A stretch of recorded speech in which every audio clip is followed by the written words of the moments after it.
Scott, we'll go ahead and get started because I know you're going to have to leave soon.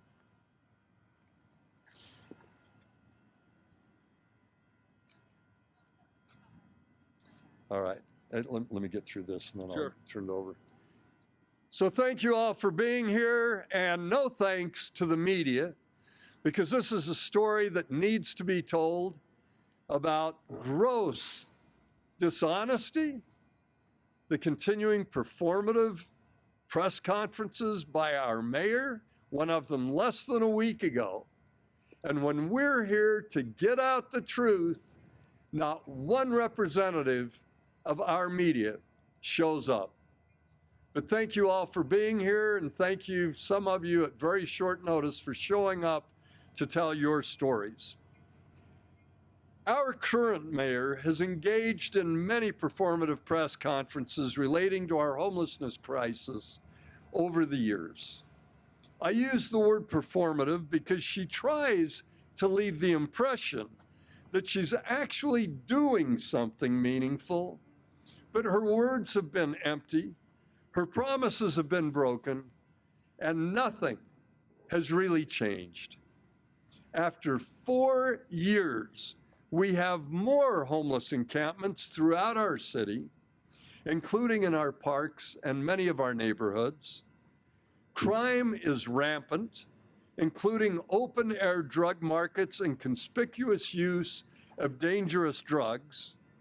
And at the behest of the mayor, the police do nothing to hold most offenders accountable or to get them into the system where they can obtain treatment and turn their lives around. If you wonder about the reported decrease in drug crime in Salt Lake City, which is absolutely laughable to any of us who see what's going on the street, you only have to realize that the mayor has been telling our police, as they've reported to several businesses in our city, just tell them to move along. Don't make arrests. Don't hold anybody accountable. Speaking of performative press conferences, in April 2021, the mayor bragged that her administration was working at light speed, those were her words, and that homes would be built and occupied at the Other Side Village by that winter, the winter of 2021. Now we're moving into the third winter since that promise by the mayor, and not one home is built yet, and certainly nothing occupied. That equates to dozens, if not hundreds, of unsheltered people left out in the freezing winters who, if the mayor's promises had been kept, would have been inside homes. Last winter, several unsheltered people died, and more suffered amputations of their fingers, toes, and lower limbs from frostbite solely because the mayor did not provide and in fact prohibited adequate shelter for unsheltered people. Now we're back to where we were during the last tragic winter, and we can expect exactly the same results. You see here some photographs that I've taken. This is Robin, who lost half of her foot due to frostbite because she and her partner David were left out in the freezing cold without one bed available in any shelter. All of that a lack of foresight and planning and caring by our mayor. And why in the world, knowing the people were freezing, would she not open up city buildings where they could have found life-saving warmth? Here you see the 2 feet of Chuck. He had all 10 toes amputated because, like so many hundreds of other unsheltered people last winter, he had nowhere warm to go, and he'll go the rest of his life now with 10 toes amputated and in a wheelchair. I met Marquise. I was introduced to him by Coco. Where's Coco? I know Coco's around. She introduced me. It was during one of the police raids where the mayor sends down police to run people off from where they're encamped, but where they're not offered any alternative place to go. It's absolutely unconstitutional to do that. It's damaging, it's traumatizing, it is degrading and inhumane. But not only were they pushed out from where they were, but the city contractors and even at one point, City Streets Division employees brought out their heavy equipment. And I saw it. I got footage of it. It was appalling seeing them come in and take people's survival gear, including their tents, all their property, their sleeping bags, their clothing. I saw one piece of heavy equipment, Salt Lake City Streets Division equipment, come in, grab a brand new tent, pick it up, crush it, swing it over and drop it in a truck that was headed out for the landfill. Well, at one of these raids, I met Marquise. It was so cold I could barely hold my camera as I was recording what was going on. I looked down, he was in his stocking feet. I said, Marquise, where are your shoes or boots? Why don't you have anything on your feet? He said, I can't put anything on my foot. I said, let me see one of your feet. He took his socks off. And that's what I found. He had massive frostbite and trench foot. With all these police around, nobody helping, city employees raiding, pushing people off, confiscating and destroying their property, not one person, not one caseworker, not one case manager coming out to help anybody. And that's what kind of shape Marquise's feet were in. I told him, get in my car, we're going right now to the emergency room. I took him up to Salt Lake Regional Hospital. They soaked his feet. They debrided some of the flesh on his feet. They were in horrible, horrible shape. They put some salve on them. They were doing what they could. They called the University of Utah burn unit, trying to get him in there. And they said, no, we're not going to be able to take him. So they released him. We got him back. Janine here is with us. She took him down to Bishop Wiegand Center. And we thought, okay, we can keep track of Marquise. Well, from the next day forward, everybody's saying, where is Marquise? He's missing. We can't find him anywhere. 3 months went by. And finally, somebody called and said, I just saw Marquise. He's in a wheelchair. He's had the bottom parts of both of his legs amputated. I rolled out of bed as soon as I could the next morning, went down and found Marquise. All he owned were the 2 prosthetic devices for his legs and a wheelchair. That's how he was left on the streets. And I found out what had happened, why he'd been missing for so long, is because he had called an ambulance the next day. They finally got him up to University Hospital, where his legs were amputated, lower part of his legs, and he was recovering at the in-between. And once he was released from the in-between, that's when he showed up back on the streets in his wheelchair with no support services.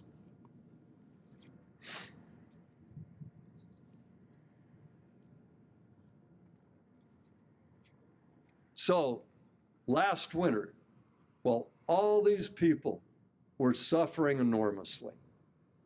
5 people died before the mayor said anything about it. All these people suffering amputations. And there was one reason. And that is a failure in leadership, a failure in compassion and humanity, a failure to look and see what's going on in the streets of Salt Lake City by the mayor of Salt Lake City.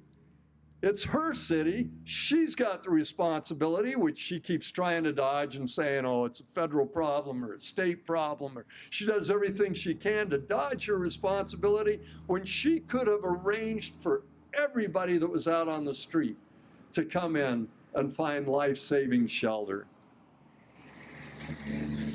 These last 4 years under the Mayor Mendenhall's administration have been the lowest moral point in our city's history in terms of its treatment of those who are most in need.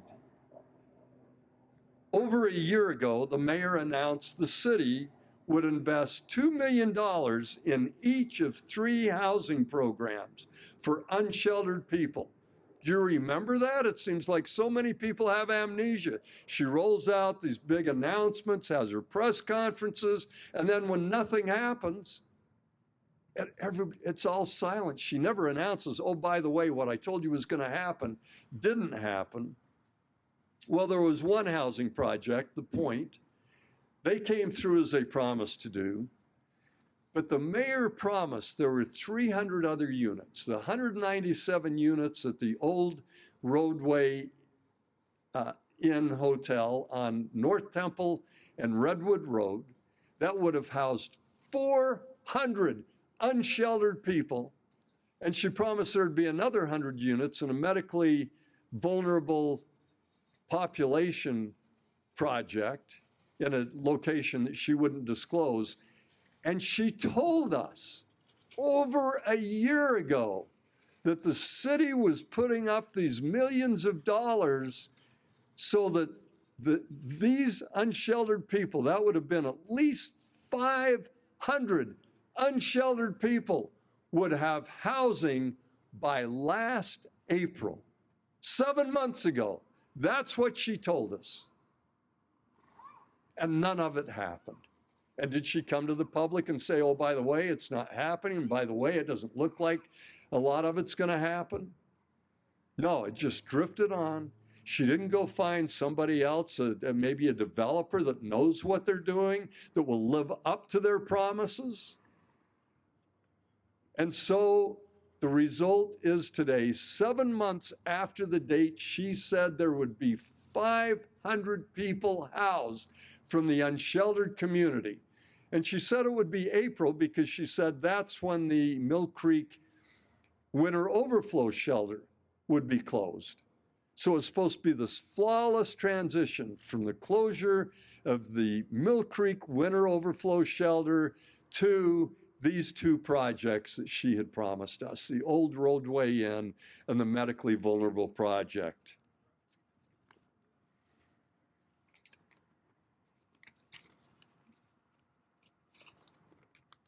So one of the projects was that 197-unit Ramada Inn on Redwood Road in North Temple. Recently, in September, during, well, it was actually during 2 of our debates, one on September 26th, another one on September 28th, the mayor falsely stated during the debates that those 197 units and the other 100 units were, quote, still under construction or still in the pipeline. Those were her exact words to the media, to the public, to everybody that was listening at this debate.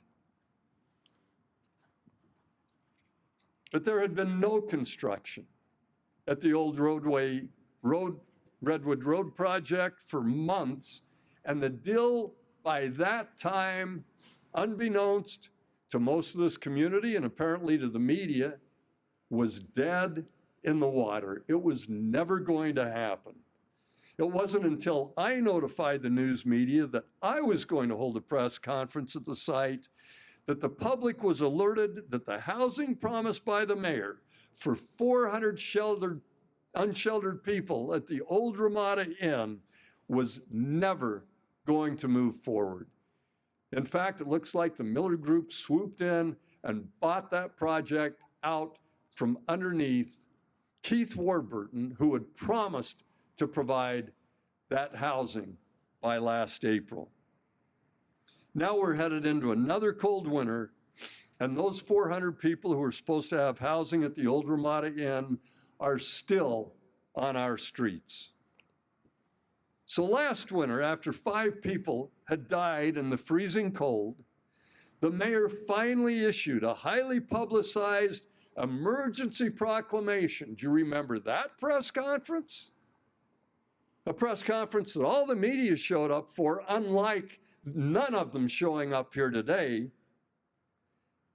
And she said that she was allowing, since she's the mayor and gets to issue emergency proclamations, that she would allow Salt Lake City's so-called resource centers to increase their capacity by 25 beds each. That means 50 more beds could have been taken off the streets. She was saying, well, I will allow them to do it.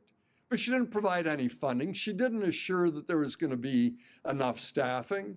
In fact, Wayne Niederhauser at that same press conference said, hey, I don't think any of this is going to be done, at least for weeks, because they don't have the staffing. So what the mayor never disclosed was that her emergency proclamation and press conference made zero difference, since none of the resource centers increased capacity by 1 bed, claiming that they didn't have the staffing. Now, less than a week ago, the mayor joined with Governor Cox. I hope we all remember that far back. And again, all of the media showed up for that news conference.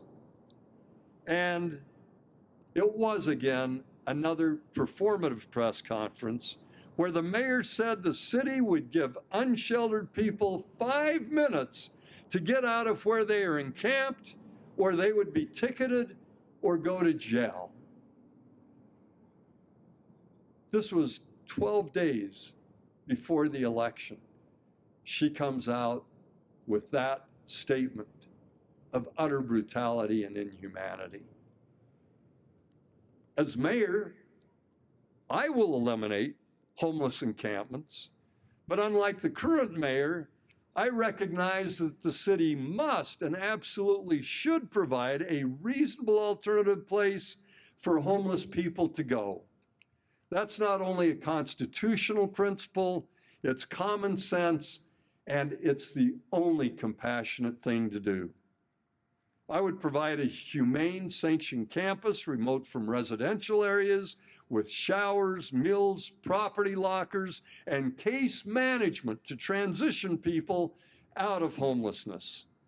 The mayor has refused for 4 years to provide a sanctioned camp or any other alternative shelter, settling instead for the state's 50-person pod pilot project, which would still leave hundreds out in the freezing cold if it ever happened, but we all know it doesn't even have an operator lined up, and we're almost at the end of November. Tragically, we're back to where we were last winter with inadequate shelter for hundreds of unsheltered people, and as a result, the quality of life for residents and businesses has also severely diminished. This has been a lose, lose, lose situation. Residents, businesses, and members of the homeless community have been totally betrayed by this mayor and her administration.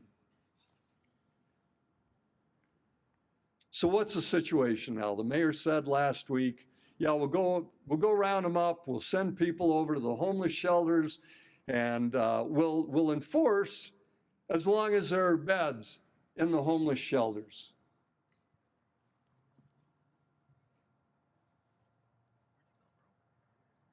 That is the city's dashboard.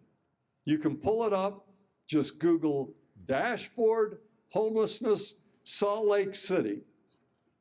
And the city doesn't even have the right number of total beds because they're capacities have been increased. There are actually 250 at the Geraldine E. King Women's Center, 250 at Gal Miller Resource Center, and 370 or 75 at the Men's Resource Center.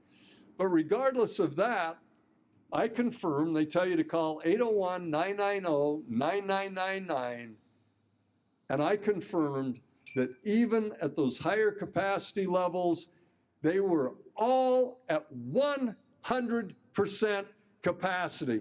There's not one bed available for any of the unsheltered people in our community. And then you say, okay, but what about the overflow shelter, the winter overflow shelter in West Valley City?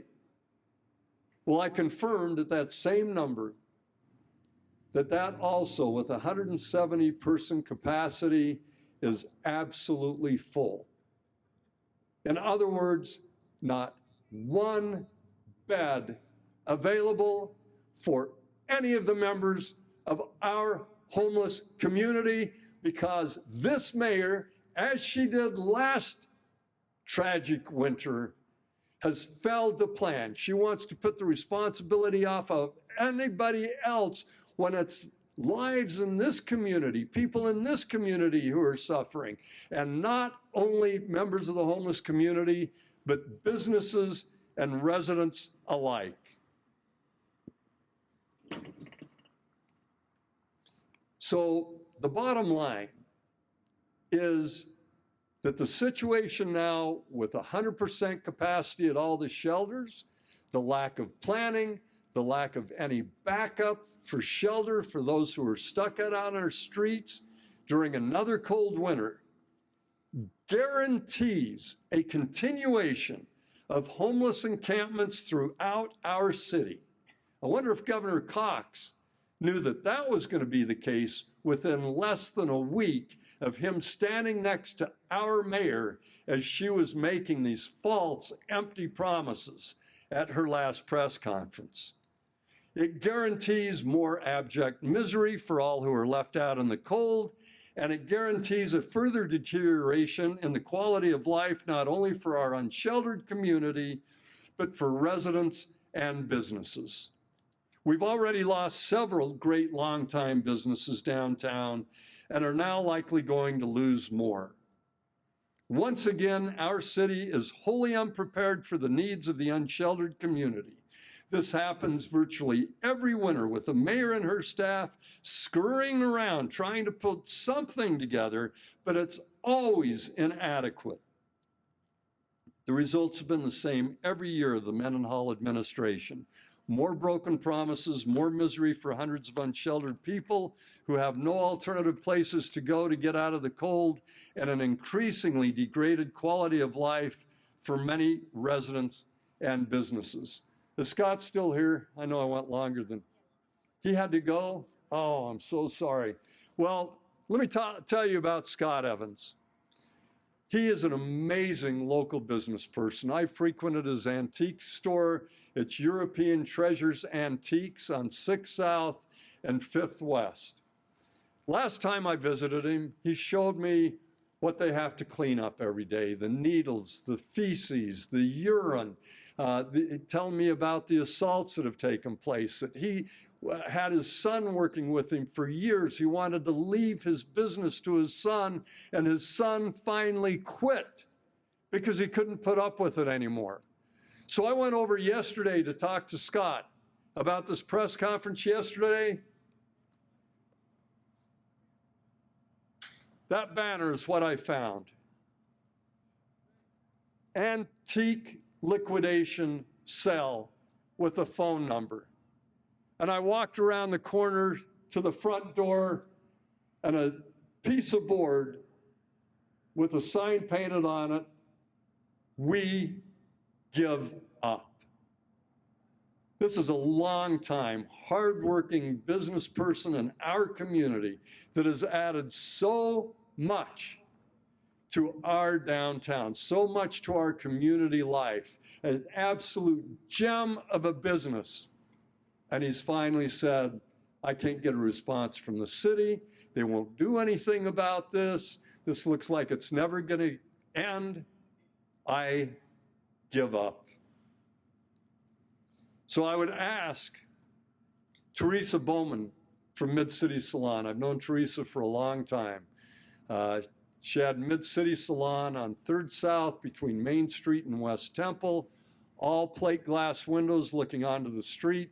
They were even there when I practiced law down a couple of doors from there. Teresa, please come forward and explain your account. And I will start off by saying, we have lost the Mid-City Salon on 3rd South between Main Street and West Temple for one reason, and Teresa will explain that. Thank you. I'll try not to get too emotional. We just closed down in October, and it's been quite hard. We've had this business for over 30 years, and it was something I was going to give to my daughter as well. Just like he was talking about Scott. My daughter's now 32, and it was something I was hoping to pass on. I love being part of the downtown community for a long time. I even worked at the homeless shelter for over 3 years. Some of my employees came from the homeless shelter. I bought a girl, one of the girls that worked for me, 2 cars, and she was from the homeless shelter. I bought another girl teeth. I co-signed on apartments. Every month we would go down there every Wednesday for all day, and we would spend about $400 a month just trying to help the homeless out and making them look good so they could get jobs. I wouldn't do purple hair, but I would do blonde, brunette, whatever.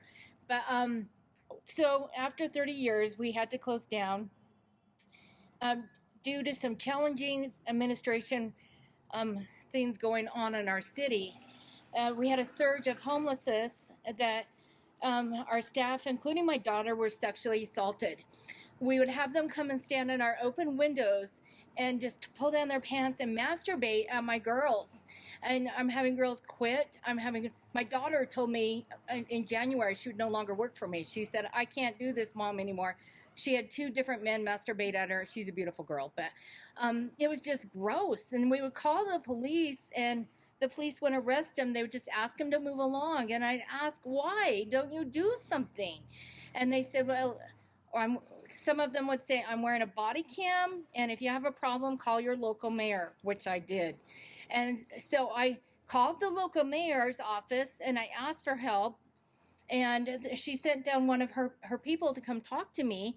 And she came up with solutions. Like she said, I think what you need to do is hire someone, and she goes, you need to put in your budget $50,000 a year to have someone come and be a security guard.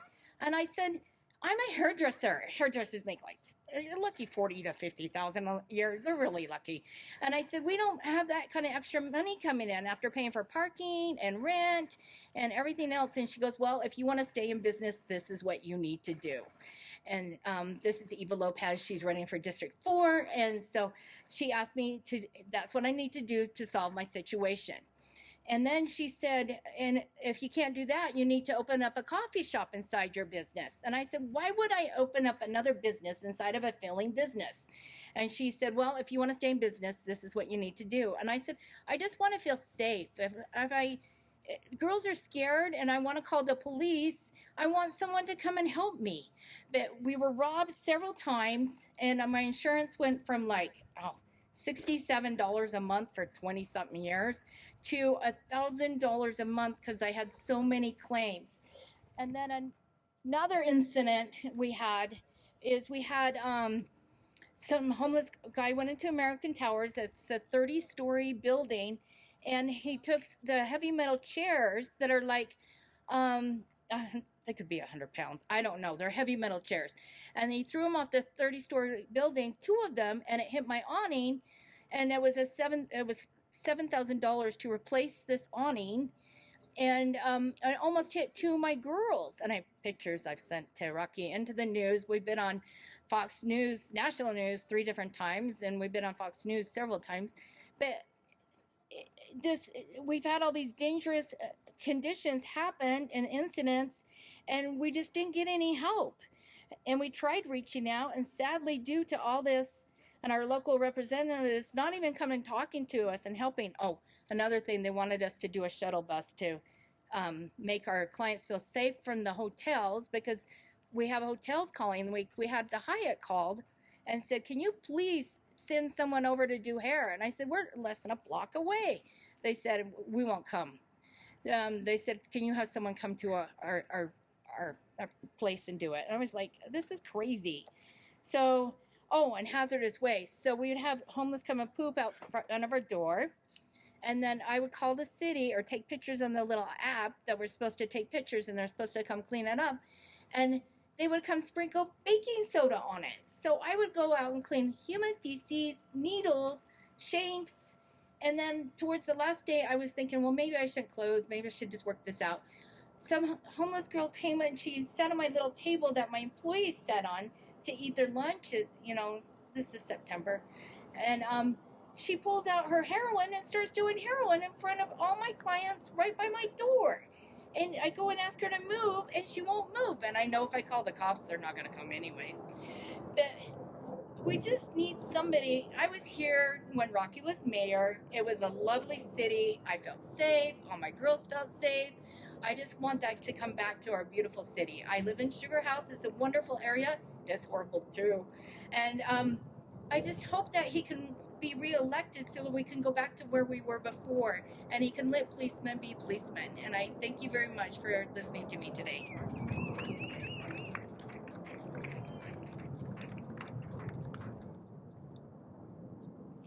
Thank you, Teresa. Nicole Thomas had a business here for decades. It was a beloved place in our community. She'd moved a couple of times. She can tell you about that, thinking she was getting out of one bad spot to another. But we lost her business to Point of the Mountain. How often did you ever think you would hear the words from a business person in our community that I just love doing business at Point of the Mountain after being in downtown Salt Lake City? So, Nicole, thank you very much, and we'd love to hear from you. Thanks. Thanks for being here.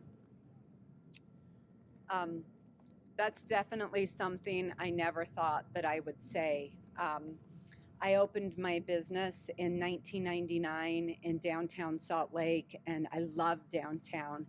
And I had a dream that I would create a work-life balance where I could live and work in downtown. And for 12 of the 23 years that I had my business downtown, I also lived downtown and could walk to work. So if somebody would have told me, are you willing to do a 35-minute commute every day to feel safe and be able to do good business, I would have laughed. But it is my reality now.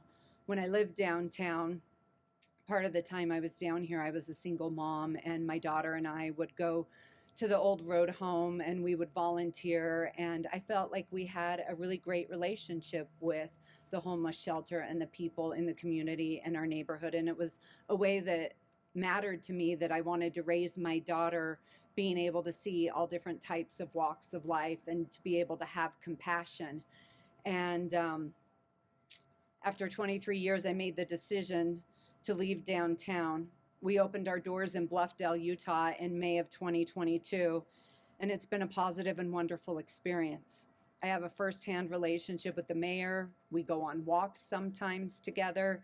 She comes in herself to support my business, sends friends in. It's been an absolutely wonderful experience. The reason I made the decision is because I could no longer put the safety of my customers and staff in jeopardy. And I needed to focus on growing my business somewhere that had systems in place to help it flourish and not fail. During the time of the past 5 to 6 years, I had mentioned I was a single mom raising a teenage daughter, and so much of my time every week was devoted to what I considered a cost of doing business in downtown Salt Lake. My new storefront in Bluffdale has provided me with the peace of mind that I waited for so long and hoped to find in downtown Salt Lake. For 8 years, I stayed and tried to be part of the solution. Let me preface that by saying, like, back in 2014 and 2015 is when I started noticing change. I started noticing that our population at the road home was no longer just homeless population. I was starting to see a criminal element and a lot of drug trade growing around. And but I stayed because I loved downtown and I believed in the leadership. I went through 3 leaderships during that time, and every one of them made promises and changes that to this day have not come. I had to move my business in 2016 from my Gateway location, which was across from the old road home, because my landlord at the time was trying to raise my rent by 20%, despite the fact that I had people defecating on my doorstep. My staff was accidentally witnessing drug deals and then being assaulted on their way into work after they parked.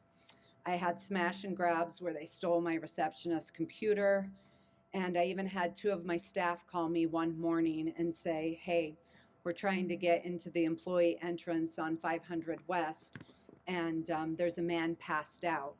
What we later found out is it was a dead body, and it was on a morning of a winter day. Even with all of these odds, in 2016, I chose to stay, and I only moved 2 blocks away to my Broadway Park Lofts location across from Pioneer Park. The reason that I did that is I naively thought that the problem was contained to my former area, and I desperately wanted to live and work in a neighborhood that I so loved. If I could do it all over again, I would have relocated back in 2016. Here's a small recap of some of the larger issues I encountered while being at the location across from Pioneer Park.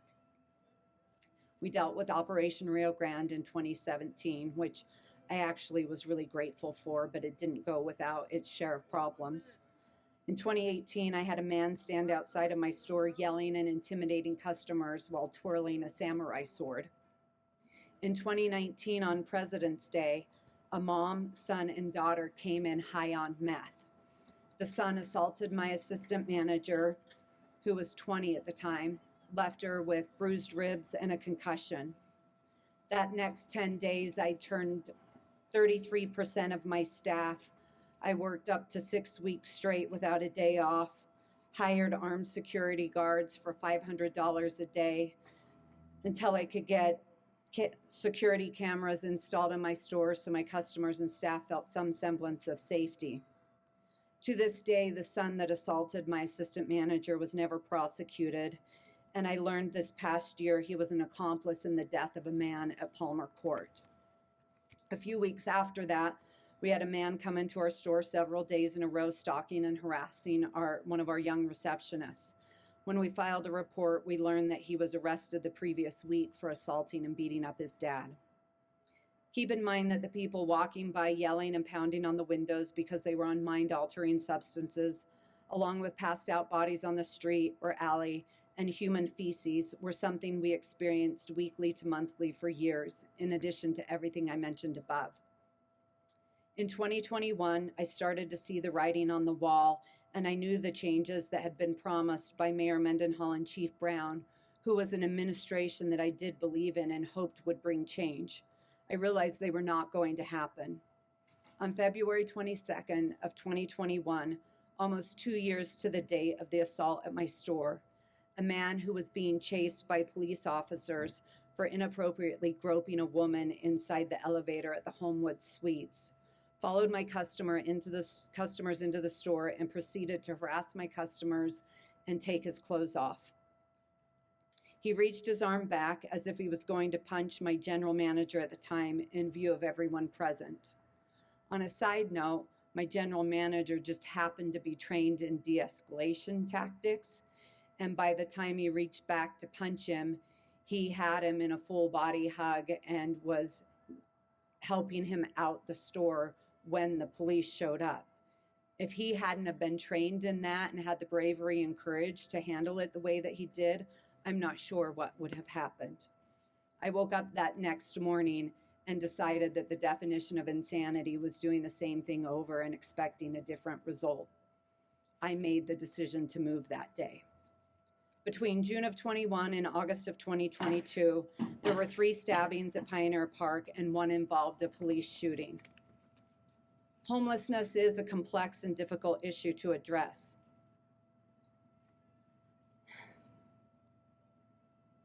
I've worked for years to try to be a part of the solution and provide an empathetic policy changes that give these individuals opportunities to break vicious cycles of poverty and mental health issues. I know that they deal with past traumas and things that they encountered in their life. I can say through all my experience and work that I've done that I do not believe that allowing encampments is being compassionate to our shelter-resistant community. It lacks human dignity. Are we truly showing empathy to a woman by allowing her to walk across 400 South during rush hour traffic with her shirt off, high out of her mind, only to barely miss getting hit by a car? What about the person driving the car and the trauma they would go through if they accidentally hit her? Encampments are lawlessness and are a result of the lack of effective leadership. These leaders are unwilling to take political risks. They're too concerned with getting reelected than they are finding new and innovative solutions that will make downtown Salt Lake a great place to live and work. It's time for new leaders to take the reins. Leaders that have demonstrated that they care, that they don't have a political agenda, that they know how to build bridges and engineer innovative solutions that will enable downtown residents, businesses, individuals experiencing homelessness to live and work together peacefully. Thank you.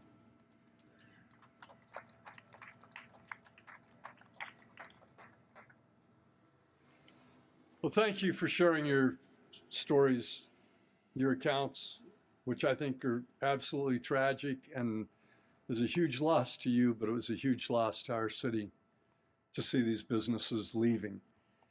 We've seen other businesses, of course. We didn't have enough time today. We could have lined up legions of businesses that have gone through these similar kinds of tragedies. The deterioration of the quality of life and deterioration of life for so many of our families. We have one more person I'd like you to hear from, both in terms of the impacts on his business and what he has experienced. And he's one of the great innovators and provides just amazing opportunities for so many people in tech education, but also has a wonderful family here that's been deeply impacted by the situation we're facing. Mo Reeder is the founder and the head of V School here in Salt Lake City. Thanks, Mo. Thanks. I just want to say, friends, thank you. And what an opportunity it is to be able to vote for someone like Rocky Anderson. I mean, this is like our MLK, our Bobby Kennedy, like pick your favorite American, Amelia Earhart, whoever that is. Like Rocky for me is that. When I was a student in college, you know, it was a jazz festival. It was free. You know, it was the tracks line. He created that. He got the Winter Olympics on track. Like this was a vibrant, fun city. And we were all blessed because of his service, because of his efforts, because he bridged the divide. He worked across the aisle. And the opportunity to vote for him again is a blessing. And I just want to say that I feel extremely grateful to be in the city right now. Is awful as some things are, as challenging as some things are, the fact that this leader is still here today with us, fighting the fight and kicking ass and taking names. Rocky Anderson, that's a blessing. So please, like, clap it up. That's the man right there. Super grateful. I run V School, co-founder of V School, and it's a tech school. We train folks on cybersecurity, teach folks how to code, design. 50% are female and about 60% are veterans. We work with a lot of folks of color. We try to also bridge that divide, knock down barriers that have impeded people from landing awesome jobs in tech. Where are the jobs in tech?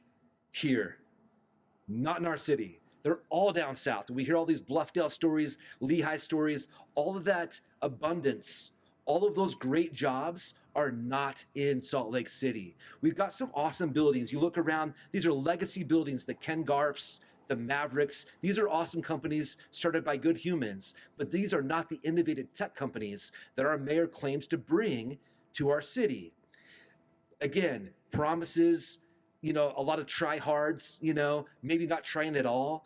Regardless, everything is going south in tech. We've had the opportunity to build a good business here in Utah. I came from San Francisco about 8 years ago. I went to school out here in Utah, moved from San Francisco about 8 years ago. We started off in Provo. My co-founder was in Provo, and I was like, I cannot wait to leave the beautiful city of Provo to go to a much more beautiful city where I thought the art was, there was no tech, but I thought it was the art, it's the community, it's the culture, it's family friendly, it's all the above. We want to be where the food is, the nightlife, like we want to be in Salt Lake City. So I convinced my partner, I'm like, okay, because at the time we were in person. It was an in-person experience. We flew people from all over the country to Salt Lake City to learn how to code or design or cyber. And these women, these veterans, all these awesome people getting great jobs in tech, flew them all to Salt Lake City. They were shocked. Every one of them could not believe we were also by the Gateway in a really cool building, artistic, beautiful, awesome. We had great partners. We had a great landlord, all the above, but we could not control the riffraff and the degradation on our city streets.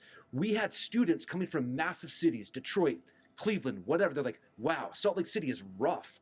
I had no idea. We lost a student to the streets. He had a history of mental illness and some challenges with substances. He got his life back on track, amazing human, learned to code. He passed all the assessments. To get into our school is kind of hard, right? You got to go through through the steps. Like we have to make sure you're a good fit for it. He passed everything with solid marks. He got into our school and running around the block a couple of times, he fell victim again to substance. We lost a student that came to Salt Lake City to get his life back on track. He went back to those old habits. It was everywhere. My story is not unique. When I hear from these other business owners, my heart hurts. And we happen to be one of the lucky ones. COVID hit us all like bricks, right? But because we're a tech school, we were able to take our in-person experience and transition online. The PPP loans hit just at the right time. I thank the federal government for that. Our city in Salt Lake City did nothing, right? But we had just enough capital from the government and just enough time to take our business online, which we continue to thrive today. It's healthier online for us, but it doesn't mean that like our city still, there should be a place and a space. It should be safe here. And we moved from the Rio Grande area by the Gateway. We moved to 150 South State. And this is it's the same story. Cleaning up, spraying off the porch every single morning, breaking up fight after fight after fight, muggings. Our students were getting mugged. No woman or man wanted to come to school here, but I felt especially like certain that no female students would ever want to come to Salt Lake City to learn how to code here. And because diversity was so important to us, and really that's our mission, to break down these barriers, we moved to 150 South State, thinking that in the heart of our city, that would be cleaner and safer. Holy hell on earth. Like 150 South State was a nightmare. Awesome landlord, beautiful building, but again, we would call the folks in Orange, the Downtown Alliance folks, the ambassadors, every day. They were really good at passing out water, and water's nice. It's cool. They have city maps. They can point you towards the library, but what in the living hell? Like that's what no cops, Downtown Alliance passing out water bottles. We have stacks of human bodies, humans, people that we are in charge of, our community, our people stacked up, passed out, spice, right? I have the storefront, so I see I've got the glass windows. I sit in that storefront for 3 years, watching this awfulness every day, this sadness. Folks breaking up little pieces of drugs, dropping them in the cracks. You guys have seen this. People walking by and finding these little pieces of drug, and that spice drug will knock you out in like 3 seconds. And then you're passed out. You can't move. They would barricade our door. We could not get into our building. I was trying to bring investors from big cities, abundant cities, right? Bring investors to Salt Lake City to invest in our business and others. It became such a problem that, again, that I was looking for another space. The last straw for me, even after all that, breaking up every fight, all of the above. Someone started a fire in front of the building, 150 South State, out of tinfoil. And I'm a Boy Scout, right? I've never built a fire this well. It was wild. So imagine tinfoil wrapped into a cone. I'd never seen anything like it before or after. And then wood around it, and all of that. It was super, super intricate. And this thing was burning white hot, right? A fire made of tinfoil. The flames getting higher and higher. I jump out there with an employee. We stomp it out with our boots. We kick it out, whatever. It had burned the side of the building, exposing the insulation in the building. You could see the pink insulation. Behind that insulation is my bookshelf that goes almost to the ceiling, full of books, paper, wood, all the above. Had we not been there that day to kick out that fire, that building on 150 South State would have been ablaze. We called the fire department. They pull up. Hey, how are you doing? I'm like, well, just put out a fire, so not great, all right, it's under control, and that was it. The fire department took off. I asked them if they wanted a description of the person that did it, because I had that. I asked them if they wanted pictures, because I had pictures. None of the above. I was in the streets with Rocky the other day. Every now and then he swings by, and I'm there, and we'll jump. Rocky's he's always on the street. He's always with the people. He's always doing the work. And every now and then I've gotten lucky enough to tag along. The same thing happened. We were just one street up. The mayor was kicking everybody out, putting up fences in the middle, kicking everyone out of the parkway, trashing people's goods. And just so, nonprofits can buy them again and taxpayers can pay for it again. Rocky is out there with the people, helping people. One of these gentlemen passes out. We're worried that he's going to pass away. Right? He's probably having a heart attack or something. We call the fire department. They tried to get this individual to sign away his rights. The fire department, this chief, I've got it on camera, and I've called the news. No one's interested in the story. The fire chief picks up this person's arm. He's passed out. He doesn't take his fingers to make him actually sign it, but he's holding his arm, trying to get this gentleman to sign away his rights to go to the hospital. We're all screaming at the top of our lungs, take this man to the hospital. The police chief, the fire captain says, who are you? Because I'm yelling, and I say, I'm a new friend. I just met this gentleman. He goes, get the F out of here. He said, get the F out of here. That's our city. That's not the compassionate city that Rocky ran. That's not the city we deserve. That's not the city our small businesses deserve. It's not the city our unsheltered deserve. The least of us. We owe this to everybody to get our city back on track. My family, we're up in the avenues. We have a very blessed life, right? Like this small house, like it's safe. Like we're in good shape, right? Good, good income. And we're trying to share that abundance with others through our business and other opportunities. I say that humbly, and as a family guy, as a father, I don't feel comfortable sending my kid to Liberty Park to play Pokemon Go. That's where he wants to go this weekend. He wants to go with his buddies to Liberty Park, which was a gem when Rocky was mayor. That was a beacon of coolness, right? That was our little city park right in the middle. We remember there was fountains at the time. There was water attractions. The kids could splash around. All that stuff is dried up. It's dirty. It's overrun with weeds and drugs and homelessness as the cops pass. Yeah, they should jump in here. And right here it is in front of us. All of this opportunity with one man willing to do the work. We have to support him. We have to get folks out to vote. This is our opportunity. This is our MLK. This is our Bobby Kennedy. This is our Malcolm X. This is our champion. We have a champion for our people. He's alive and well, kicking ass for all of us. Rocky Anderson, one more time. Clap it up. That's our next mayor.